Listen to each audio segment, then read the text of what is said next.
Hi, Frank Hartman with the Hartman Law Firm. I'm a lawyer practicing in Charleston, South Carolina, specializing in auto accidents and personal injury.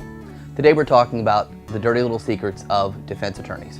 What a defense attorney is going to do in the context of your automobile accident is they're going to pull 5 years of your previous medical records, and they're going to comb through those medical records looking for any and all comments or any evidence whatsoever that you had a pre-existing injury prior to your automobile collision. The idea being they're going to be able to say at trial that you in fact had this problem beforehand, and at worst they're on the hook for what's called a re-aggravation of a pre-existing injury.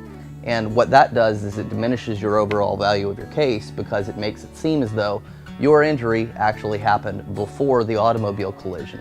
And that's one way of ultimately reducing the value of your case, and it's something that you want to try to potentially avoid.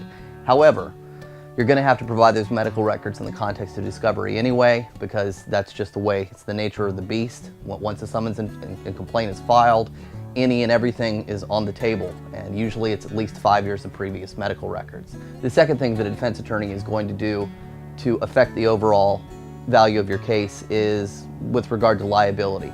They're going to twist your words with leading questions potentially in a deposition.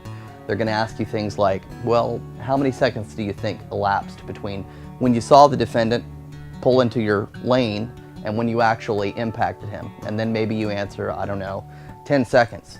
Well, the defense attorney is going to take that and say, well, if you had 10 seconds that you saw the defendant, did you have an opportunity to hit your brakes?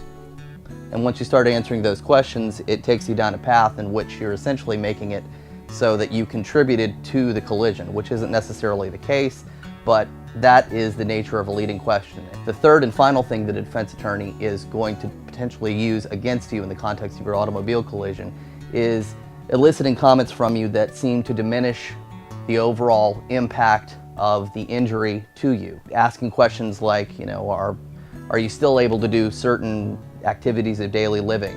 And then if you answer in the affirmative, then what you've essentially done is you've diminished the value of your overall injury. And it seems like a little sleight of hand, and that's because that's exactly what it is. And they're asking those questions for a reason, because they want to make it seem as though your injury isn't as bad as you're making it out to be, and then they're going to use that against you in the context of trial when they ask you questions on direct or cross-examination. I'm Frank Hartman, and today we talked about the dirty little secrets of defense attorneys. Chances are, since you're watching this, you're struggling with some problems that you might need some help with. I would encourage you to pick up the telephone and call me at 843-300-7600, or you can reach me at thehartmanlawfirm.com. This is Frank Hartman, and thanks for watching.